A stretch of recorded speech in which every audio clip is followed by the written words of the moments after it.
Muy bienvenidas, bienvenidos. Soy Julia Palacios y a nombre del Departamento de Comunicación de la Universidad Iberoamericana y de la Cátedra UNESCO en Comunicación y Sociedad, les doy la más cordial bienvenida a este segundo ciclo de conferencias precisamente para conmemorar los 25 años de la Cátedra UNESCO en Comunicación y Sociedad.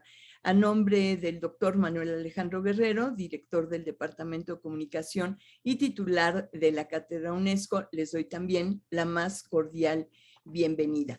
Y me permito, el doctor Guerrero va a incorporarse en un momento más con nosotros, pero me voy a permitir presentar a nuestro invitado de honor. Estamos en verdad muy agradecidos, muy contentos, muy contentas de tener con nosotros al doctor Oumar Kane. Él es doctor en comunicación del programa conjunto de la Universidad de Quebec en Montreal y la Universidad de Montreal y la Universidad de Concordia. Es profesor titular del Departamento de Comunicación Social y Pública de la Universidad de Quebec en Montreal. Entre sus temas de investigación se encuentra la epistemología de las ciencias sociales, la comunicación internacional y las políticas de regulación de las comunicaciones. Desde hace una década se interesa particularmente en las dimensiones comunicacionales de la crisis ecológica global. Entre sus últimas publicaciones destacan en español una que se titula La comunicación, los medios y los conflictos, perspectivas africanas y brasileñas. Y también está otra publicación sobre el servicio público mediático en la era digital, Radio Canadá, BBC, France Televisión, experiencias comparadas. Y también tiene otra publicación del 2018 que se titula Comunicación medioambiental, desafíos, actores y estrategias. Actualmente el doctor Oumar Kane es secretario general de las Cátedras UNESCO en comunicación a nivel mundial. Así que sin duda estamos de manteles largos con nuestro invitado este día para celebrar, insisto, nuestros 25 años de la Cátedra UNESCO en Comunicación y Sociedad. Dr. Kane, thank you very much. Merci beaucoup. Thank you very much that you are here. I already introduced yourself. So as we say in Mexico, all yours. So go ahead if you want to share your screen. Thank you very much. Thank you very much, Julia, for your very, very kind words, and thank also to Manuel Alejandro for inviting me to this great event. Unfortunately, sorry, I would have liked to speak Spanish, but Carmen Ruco is working hard on it, but I'm not yet ready. Maybe next time. It's with great pleasure that I join you in addressing some of the issues that seem to me of great importance for our discipline, for communication discipline. It's the institutional and political mediation correlating major forms. I would like to tackle the question of the mean of communication and their implications. It is to say their mediations through the work of the British anthropologist Jack Goody, whose fundamental premise is that media technologies make possible to account for societal functioning and change. It is to say that for Goody, it is not biology or culture that explain societal change and functioning, it is media forms. We have here a very, very interesting media analysis of society. In doing so, I will make Goody's proposals dialogue with those of Harold Innis and Clarice Heron-Schmidt, so as to update the proposal and understand some of the issues linked to our societies in the current global process of digitization. I'm gonna share, if you allow, maybe 2 or 3 slides. Just let me see. Do you see it? Yes. You see it? Okay. Okay, right. Thank you so much. Yes, we do. So, Thank you very much. Okay, that's good. So what I'm gonna do is I'm gonna present you a dialogue between three theoreticians who produced a very seminal work addressing the interrelation between media and society. And these two authors are Jack Goody, Harold Innis, and more recently, Clarice Heron-Schmidt, who has produced a very, very interesting indeed book recently, maybe more than 10 years ago. All right, so it is important at the beginning to say that Goody is interested in the dominant modes of communication in human societies. And what really interests him is the relation between means of communication and ways of thinking. What he says that is the way society think is correlated to the dominant modes of communication in this society. That is why he doesn't propose a cultural analysis. It is a mediatic analysis, indeed, that he proposes. The mediations operated by the systems and the modes of communication are decisive in the eyes of Goody. The notion of mediation allowing him to register against both materialist and spiritualist theses. So he revokes the binary division between materiality and spirituality. And what interests him is how modes of communication, and we're going to see more precisely what it means, are able to shape certain institutional forms. But Goody does not underestimate the implications of writing. And I'll come back to this concept of implication that is quite central to his thought. Because even cognitive procedures in every society are informed by these modes of communication. That is in this process that he coined the concept of technologies of the intellect. It is to say that media are technologies. Orality itself is a technology. It is a technology of the intellect. It is to say that it has a certain number of not consequences, but implications on societal thought. Goody attempts account for social organization not by assuming what other authors are coined, as a Greek miracle, but rather by establishing a correlation with the modes of communication. And the two primary modes of communication that Goody analyzed are orality and writing. For him, there is a decisive influence of modes of communication on the production of the social. This is the more important phrase. There is a correlation between modes of communication and the production of the social. The production of the social through cognitive processes. So we do see here that for Goody, there is a relation between modes of communication and the production of the social by the mediation of cognitive processes. For Goody, writing influences social organization and social relationships, and he agrees with Harold Innis. In other words, it seems to me that Goody's work is a very useful and necessary mediation between McLuhan and Harold Innis. Let's see briefly what I mean. We see here that in stating the work of these two very important theorizers of communication or media theory, we see that Innis has a very macro perspective. What interests Harold Innis is political and civilizational patterns. His unity of analysis is civilization.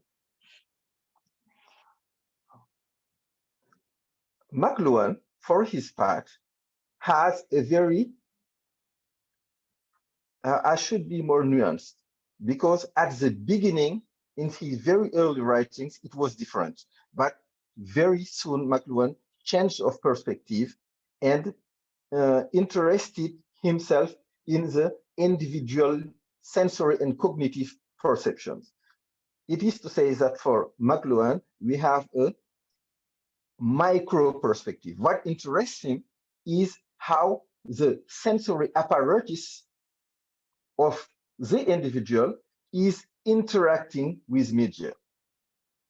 Between the macro perspective of Innis and the micro perspective of McLuhan, we have as a mediation the work of Goody, who interests himself at a meso level. It is the institutional level, the collective level, not the civilizational one, not the individual one. And what interests him here refers to the institutional implications at the level of organizations. So this is a very, very important preliminary statement in order, to structure and to compare and to, try to map out the territory. The difference between Goody and Innis is partly due to the fact that Innis is interested in communication in a political economy perspective, while Goody emphasizes writing as a technology that has direct implications for cognitions and indirect implications for power. All right, let's try to push it a little bit further. In a very important book by Goody in 1979, which title is The Domestication of the Savage Mind, Goody proposes a Marxist interpretation of modes of communication, because he says, I quote, "One cannot really separate, to use Marx terminology, in another context, the means of communication from the relations of communication, which taken together from the mode of communication." This is absolutely applied very, very precisely the methodology and the theory of Marx to the media realm. The evocation of the relation between the modes of communication and the modes of production and reproduction of thought is very clear, since it is thanks to the former that men are in mutual interaction and transmit from generation to generation their culture and their patterns of behavior. We see so that in 1979, Goody has a Marxist pattern, and he considers that modes of communication are means of production and reproduction of social thought.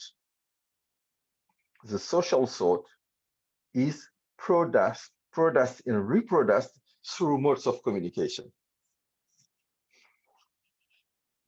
More recently, however, in 2007, Goody seems to distance himself from the Marxian register and uses the phrase modes of communication as a synonym for means of communications or technologies of the intellect. So what we see here is the fact that he has, amended, he has changed in a certain way his thinking. In fact, he asserts that literacy does not replace orality as capitalism has replaced feudalism, as for Marx, but that a process of articulation between writing and orality is emerging within societies themselves. The notion of interface makes it possible to account for this articulation. This is a very important and central point. The modes of communication doesn't replace one another.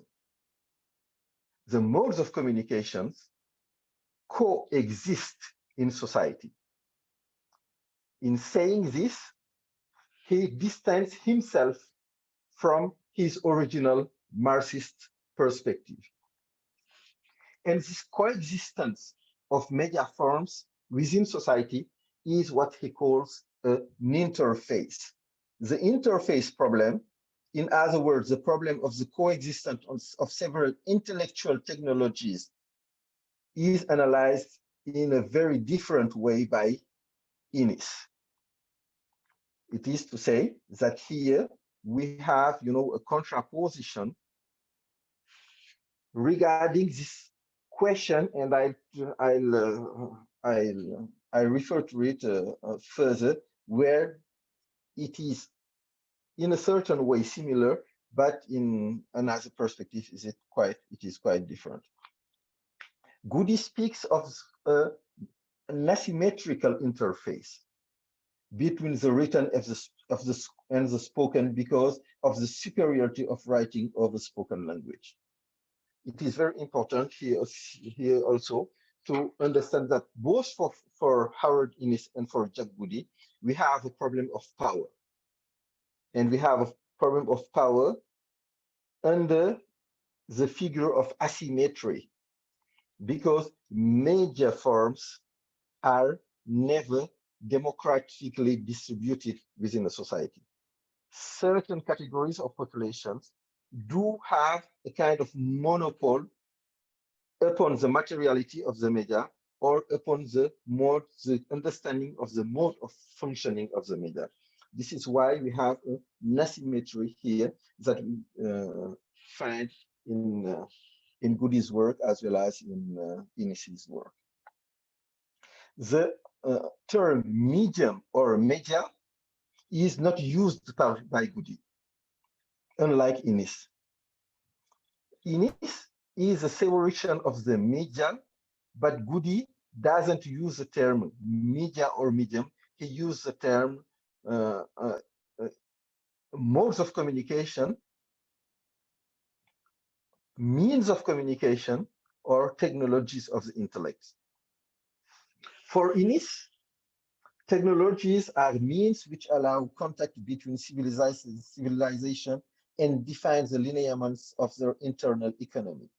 While for Goody, it is a question of understanding the functioning of cultures, not starting from a culturalist analysis, but taking into account the technologies at their disposal and which provide them with important feedback. Another point of convergence between the two authors relate to their common agonistic perspective, since the media for Innis or the modes of communication for Goody induce an asymmetry among the social actors and in the balance of power according to their bias. Let's see what I mean more precisely here. Innis and Goody both address the question of power under the concept of asymmetry. So here we have a point of convergence between the two authors because they have an agonistic perspective. This is to say that there is, something like a struggle, a societal struggle between different social or societal categories. Since the media for Innis or the modes of communication for Goody induce an asymmetry along the social actors in the balance of power. But what is different is that this asymmetry for Innis is an internal asymmetry. This asymmetry is linked to the materiality of the media for Innis.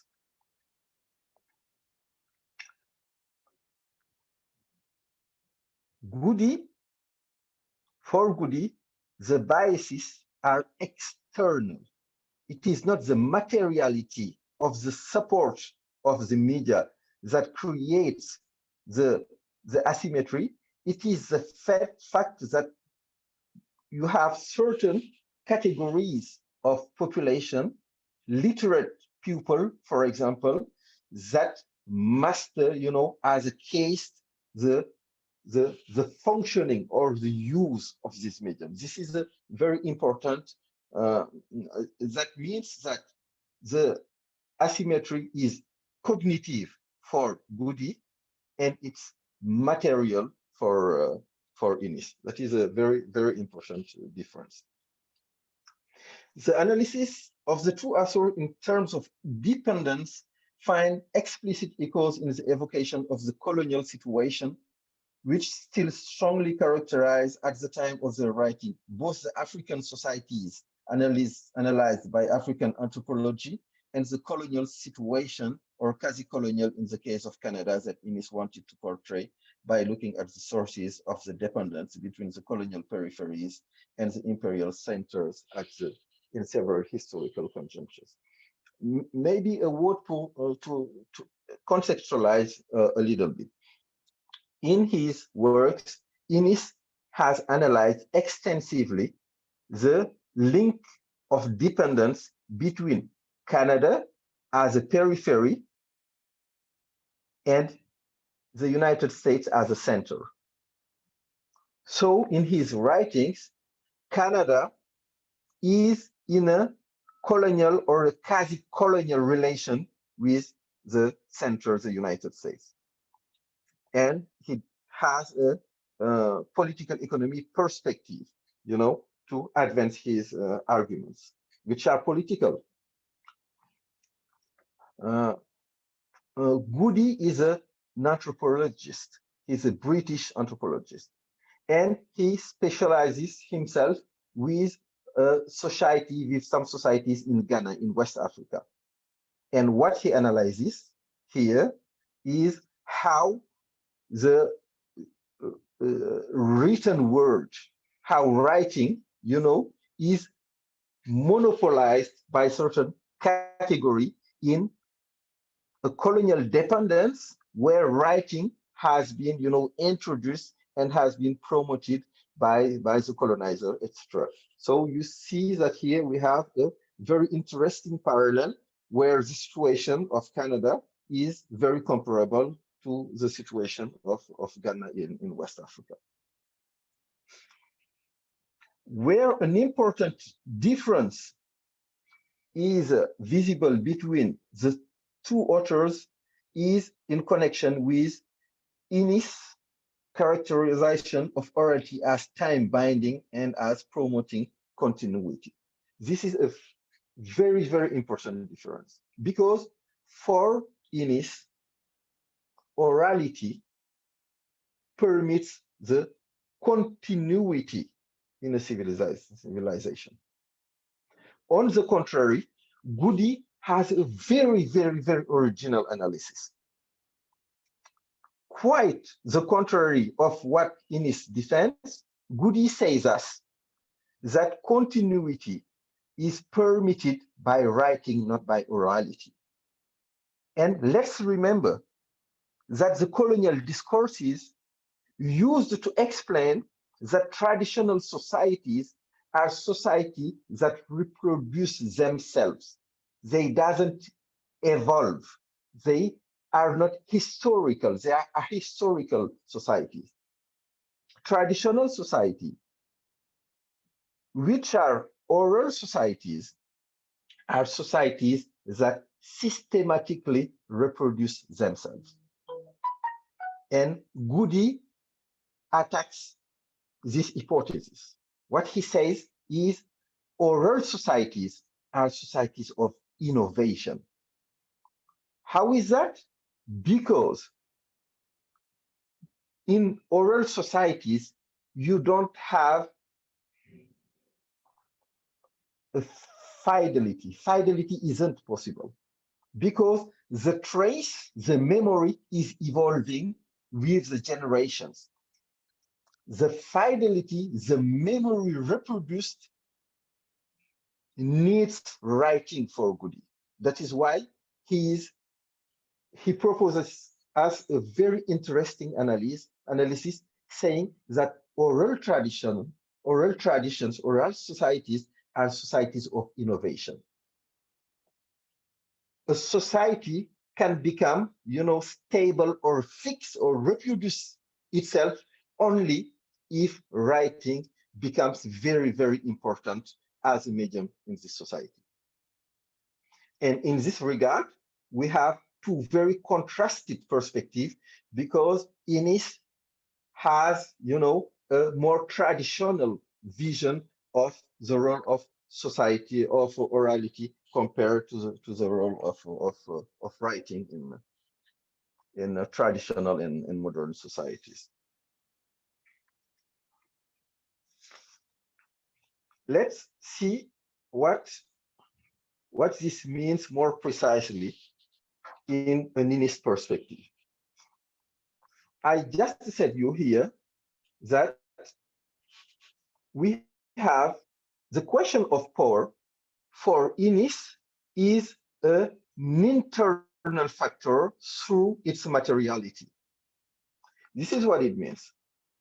Innis says us that every medium has an internal bias. And this bias is analyzed through the two major Kantian concepts of time and space.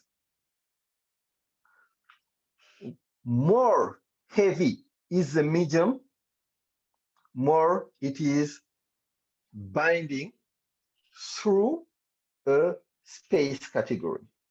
This is to say that orality and stone and clay and papyrus and paper and printing press and telegraph and radio do have different implications on the mastering, on the domination of time or of space.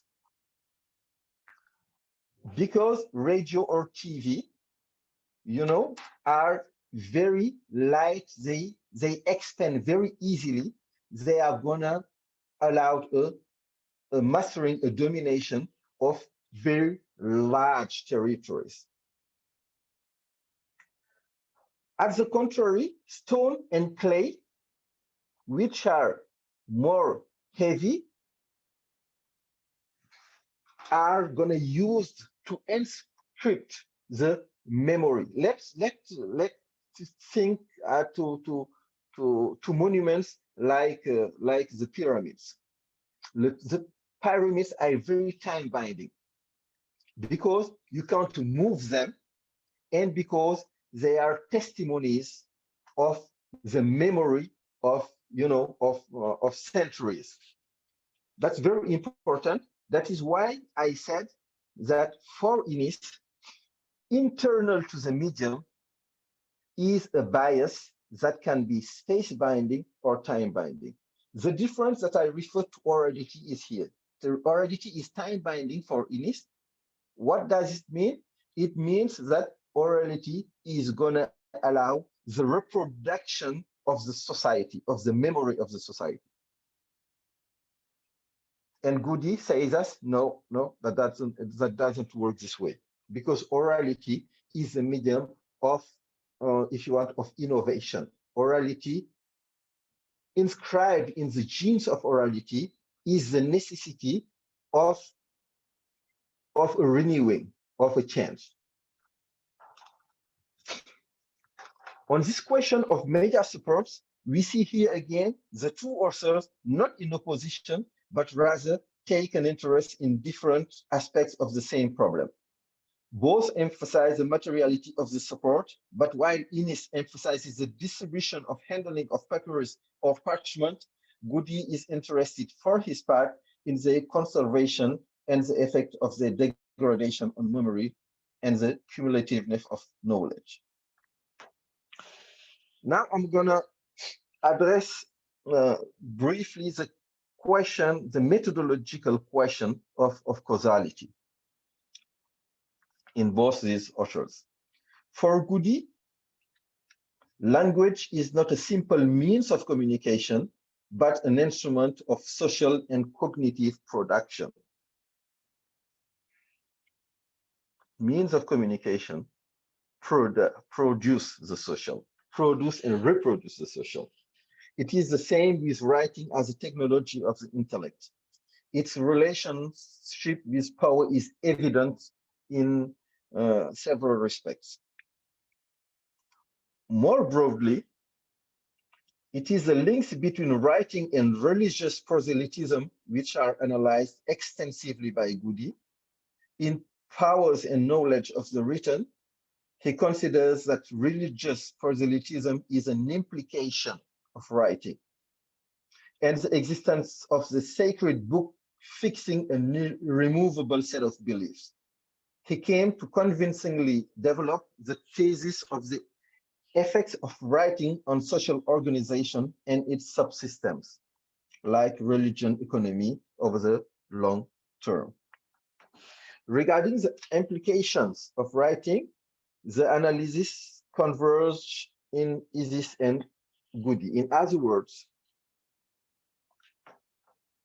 and this is very important for Goody, the appearance of the universal category is a byproduct of writing. This is very central in the thought of Goody. The fact of being able to think of something as universal isn't possible in oral cultures. It's impossible.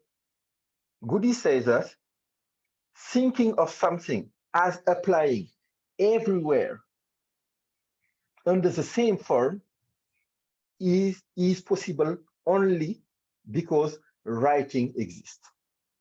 Because oral cultures are always situated. The process of abstraction, which produces universality as a category, is a byproduct. It's only possible because writing has achieved the process of abstraction, and the trace, the memory fixed by writing, is exactly the same anywhere you go. It is very, very important. That's why you see he comes to consider that technologies of the intellect, they do produce our cognitive processes. Cognitive processes are, in a certain way, a byproduct of technologies of the intellect. Goody considers that if writing has obvious implications for social organizations, it is more a question of radicalization of factors present in oral society than of a real revolution. In this regard, his thesis in The Domestication of the Savage Mind in 1979, according to which the societies of writing are more conservative and those of orality are more innovative, is maintained in his 1986 book, The Logic of Writing and the Organization of Society. Goody responds to the critique of technical determinism by arguing that he does not contend that writing is the only factor, but it is a significant factor, which he has tried to distinguish in the long-term implications on social and cognitive organization. This amounts to arguing that the social organization and technologies of the intellect are interacting dialectical systems. This, again, is the central point of this of his development, because he tries, he tries to counter the argument, saying that he is deterministic. And what he does is to show us that the technologies of the intellect, writing, for example, and social organization are two interacting processes. They influence each other, and he calls them interacting dialectical systems. They are in a dialectic relation. At Goody, as much as Innis, modes of communication certainly have an influence on social organization, but in their eyes, any monocausality should be rejected. We see here a very clear point of convergence between the two authors regarding the interrelation between the processes of dissemination of knowledge and the modes of communication.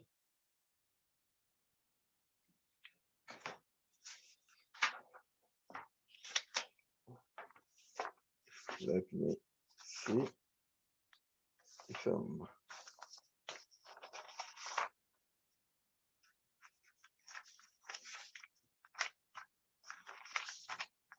Okay, okay, I got it. The notion, also less explicitly than in Innis, we see the emergence of a political horizon in Goody, also the analysis of the detention by a small social fraction of the techniques of writing.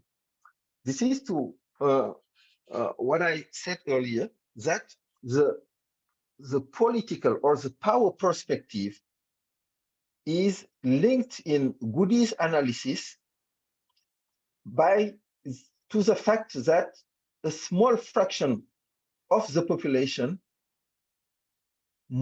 has or masters the technique of writing. It is a mastery of an expertise that creates the stake of power. And in Innis's perspective, it is the materiality, and he talks of monopolies of knowledge. So we have two very comparative perspectives here, but the focus on the materiality is very, very strong in Innis's perspective, and the focus on an elite, if you wish, is more present in Innis's perspective. Thus, for Goody, the interest in the materiality of writing remains central, but it is writing itself as a technology rather than its material support that holds his attention. To this is added the central role of memory, which is in a way objectified and deteriorated in the form of written traces, which allows cumulative knowledge and reinforced criticism. Changes in the mode of communication lead to substantial changes in the modes of storage and the forms of accessibility of accumulated knowledge. It is one of the functions of writing to promote a change in this area, a change in the direction of greater fidelity of traces in relation to orality. So here we have a very convincing comparison where writing permits a greater fidelity of traces in relation to orality. That is why orality is, if you wish, an innovative process, while writing is a very high fidelity process, if I can term in this way. So this was the first part. In the second part, I'm gonna try to establish a dialogue between Goody and Clarice Heron-Schmidt. Yes. Well, so, I'm sorry to interrupt you. Yeah? Are you taking longer time than? How many minutes do I have? Well, like 10 more minutes in order to get questions and answers. Wonderful. Yes. Thank you. Good. I'm okay. Thank you. Thank you. All right, so let's try to make it brief. Herrenschmidt did write a very, very, very interesting book indeed, in French, Les trois écritures langue, nombre et code. And she's an archaeologist, she's a philologist, and she's a historian of the media with an encyclopedical knowledge of these questions and issues. What Herrenschmidt says us, what she does is to extend the analysis of Goody, because Goody just analyzed orality and alphabetic language. What Herrenschmidt does is to show us convincingly that there is a proliferation of the writings. And she worked extensively on alphabetic language, the writing of language, arithmetic language, the writing of numbers, which gave birth to mathematics, and writing for machines, that is the code, the computer code. And what, in doing so, she allows us to have a more nuanced analysis, and she gives us means to understand what's going on in the current present time regarding media theory, but applied to computer code. What she says is that minted money, for example, was a medium for writing numbers and arithmetic monetary writing.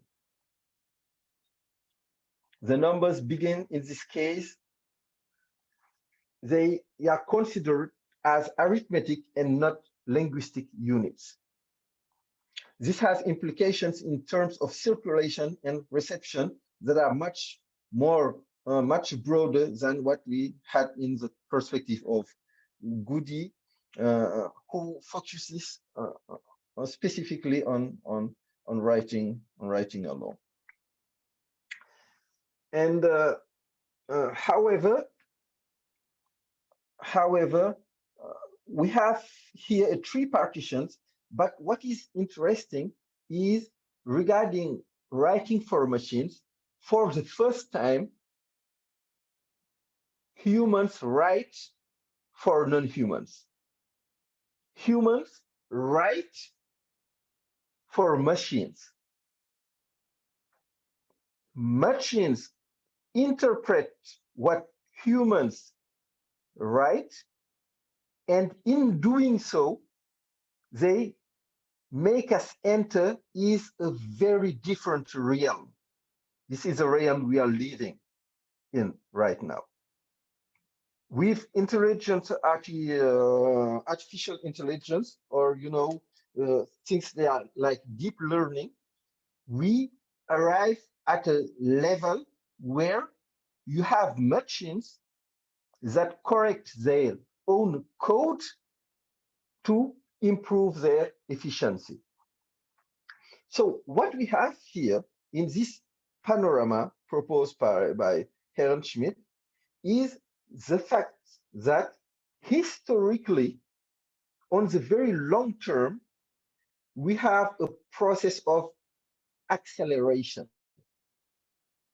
because arithmetic writing is, for example, the writing on banknotes or on money,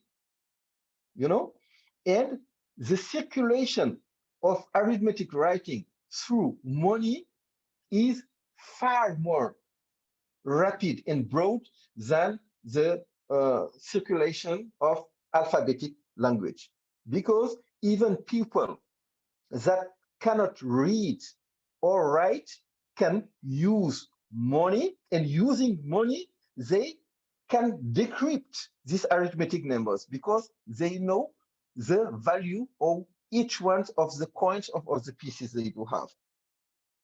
So we see that the social dispersion, the social circulation of the arithmetic writing is far more important than the social circulation or dispersion of alphabetic writing.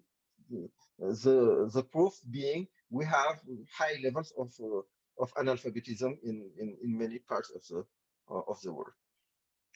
And with the code, for the first time, the community itself is expanded and machines become agents or actors, social agents and social actors.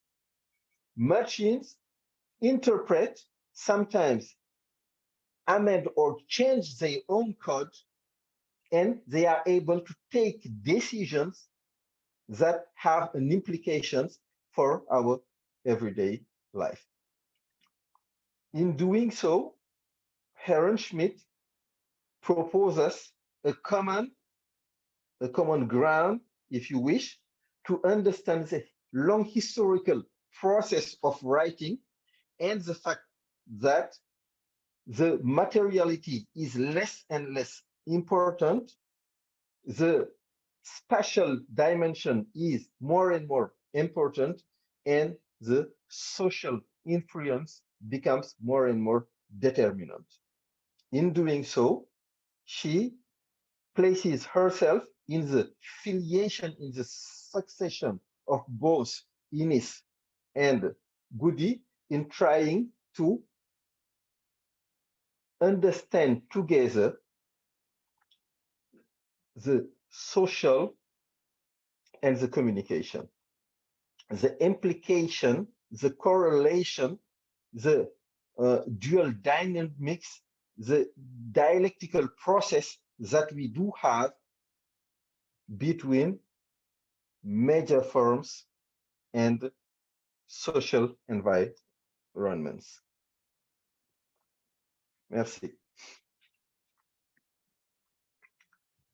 Merci beaucoup à vous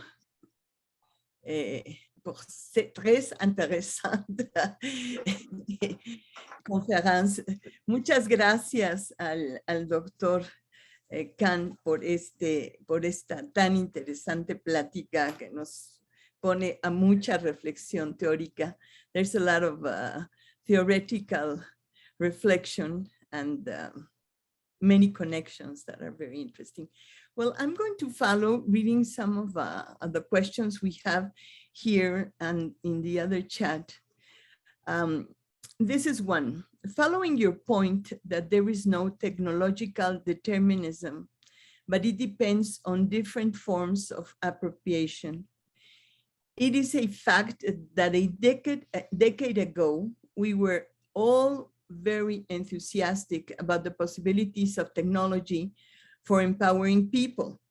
And now, on the contrary, we are becoming more and more pessimistic about the way technology has been serving the purpose of polarization.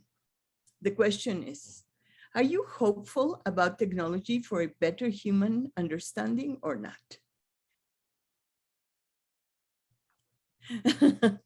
Okay. Do you need me to answer to one by one to the questions? Well, I mean, better.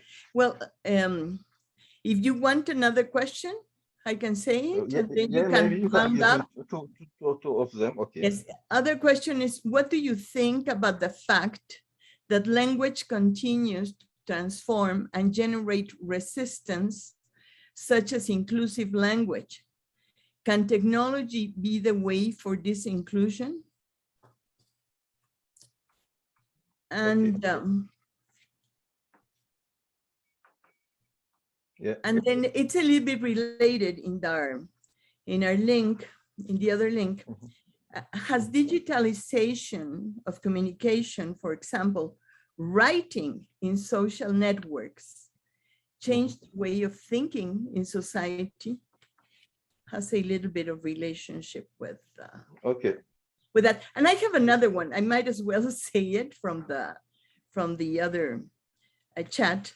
Does the use of social networks written by politicians, is that changing their use of power? Okay. Okay, thank you. That's very interesting question indeed. I don't know. I don't know if I have all the answers, but I'm gonna try to interpret them in the light of what I have just presented. Look, I believe there is no technological determinism, okay, but there is no absolutely liberty, freedom of the users. To me, it is as illusory to think that technology is gonna decide what we think and what we do. It is illusory, but it is equally illusory to think that we have an absolutely freedom, even if we use, a technology. I can give a very brief example related to what Carmen Rico presented here last week. In the conceptualization of De Certeau, you have the interrelation between two very important concepts, the strategy and the tactics. Every tactics, it is to say, every use regarding a technology needs to express itself that in a territory that doesn't belong to it. It is to say, we have here, this is what is called systems in dialectic interaction. What I do believe is that technology are what the ancient Greeks called a pharmakon. They are both the poison and the remedy. It is exactly the pharmacy that we have today. So, but it is important to understand, to me, that there are the constraints exerted upon our uses by technologies. We have a certain tendency to minimize them. We think that we are absolutely free. We are not absolutely free. So what I would say is, regarding the question, the people saying 10 years ago, we thought of an empowerment, and now we thought in very pessimist way, is how can I say it, is linked to the fact that we have macro users, we have individual users, and we have industrial or macro users. And the direction given by these macro users is more determinant than the use made by individual users. This is why, in my eyes, every time we have a new technology, this new technology produces itself, very, very, very positive discourses. Very positive discourses at the birth of any technology. And the technology being a pharmakon, we see the uses, the macro and the micro uses, tending, to not always be ethical, if you see. That is why maybe in the current, in our current era, we see many problematic uses that make maybe people think that it is not positive. I will finish by saying, let's not just look at the negative impacts, because regarding the environmental question, for example, because that interests me very well, you have very, very, very massive and important initiatives that are made possible by the use of technology in order to partake, to share information, in order to coordinate, etc. So it depends, I would say. There is the potentiality, because these are dialectical systems in interaction, to more positive or more negative use, and it depends on, in the global architecture, the global amount, and this can vary regarding the period.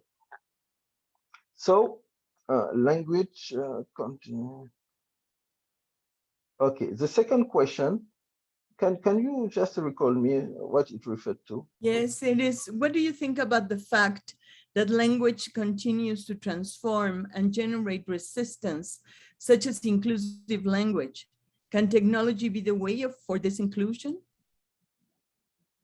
You know, inclusive language, like the masculine, the feminine, and the neutral, you know. Mm-hmm. You know, this can refer to different dimensions.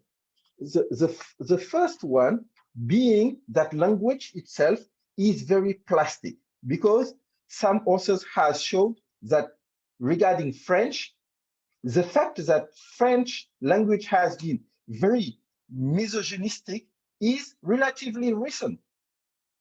French language at a certain period has changed and decided that the masculine have absolutely precedence on the feminine. And we know when it happens and in which context it happens. So we have an institutional possibility of modifying language that makes it have a rationale completely different, and this is a historical process. If this is a historical process, it is a political process that needs, you know, to try to achieve more, you know, more egalitarian or more respectful language. Another possibility that is quite fascinating to me is what we can call the inversion of the stigma. This is the example, for example, of the N-word, nigger. You know that there is an aesthetic movement under the leadership of Senghor and Aimé Césaire that have coined a term, négritude in French, and that have produced a massive aesthetics that have changed the value, the valence of the term. So what is important to me to understand is there are different sides of, because language mustn't be naturalized. Language is a process. It is an institutional and a political process, because since we have academies and dictionaries, we have institutions that say us, this is the right way to speak, this is the right way to express yourself. So this is an institutional and political process. And to counter and to give more respectful stances for more inclusive language, the stance can be aesthetic, but it necessitates it to be political and engaging. In Quebec here, it is quite manifest in my university, because some people, some women have struggled for it. What we used to say is that, okay, the masculine form is lighter, okay, but lighter, but more more unequal. And these are political choices. Do we need likeness at the detriment of equality?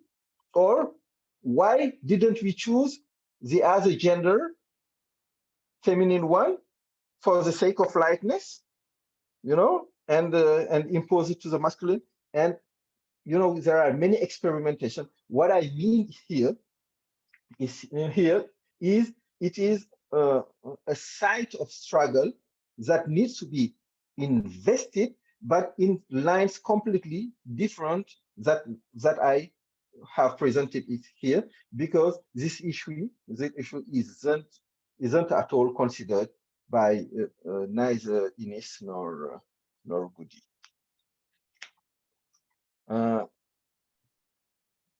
Yeah, the third question, digitization writing, does it change ways of thinking? I do believe there is an implication. What this implication means, and I see it very, very, very clear, actually. If I consider the relation between Black people and the police in the United States, post George Floyd, it's astonishing currently the number of occurrences Black people interacting with policemen put their camera on and say, I will not do what you want me to do. I'm broadcasting. These are my rights. I'm not gonna do it, period. This is fundamental in the way of changing. What allows it? It's a political dimension. It's the fact that being able to broadcast with this simple device, an interaction between me, an individual, and an institution, a racist institution, the possibility of being viewed changes completely my self-esteem and the way I interact with people. If you consider the political arena, you can see in certain African countries, politicians, young politicians, who don't have a base, a political base, but who in the span of 1 or 2 years are followed by millions of people. That would have been completely impossible because it costs, millions and millions of dollars and massive corruption to have a base and to, So that's why I believe the media are not neutral. They allow certain things. They cannot dictate us what we think, but they can enlarge the space of possibility and the space of constraints that we face in certain cases. Yeah, I think that what I just said addressed also yes. The first question. The other question.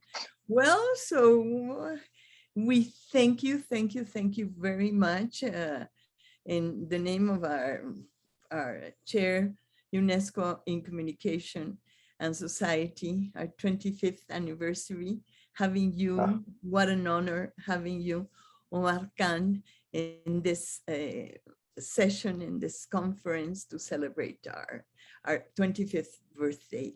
So we thank you very much. This has been recorded, and I'm sure we will further enjoy and profit from this wonderful, wonderful conference. Thank you very much. Thank you. Thank you, Julia. I appreciate it greatly. Thank you for your hospitality. Manuel, Alejandro, Paula, thank you so much. Carla. Thank Carla, you. See you. Thank you. It was a pleasure. Thank you, everyone, and have a good day and take care. Bye. Okay. Bye. Bye.